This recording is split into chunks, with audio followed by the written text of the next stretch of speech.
So ayan mga boss, katatapos lang Toyota Fortuner 7,780 mileage.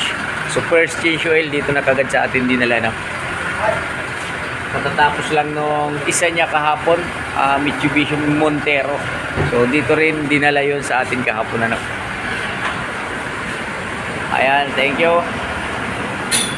Ipusin sa tiwala kasi syempre kahit papaano sa dami ng talyer dito mga bossing mga bro ay meron pa rin nagtitiwala dito sa atin so, hindi naman lahat pero meron pa rin natitira, di ba?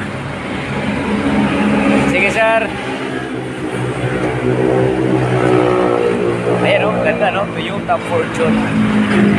Sir, thank you. Ingat. Ayan mga boss, paki-subscribe na lang ng channel natin, Jess Mechanic. May kasunod pa tayo, Mirage G4.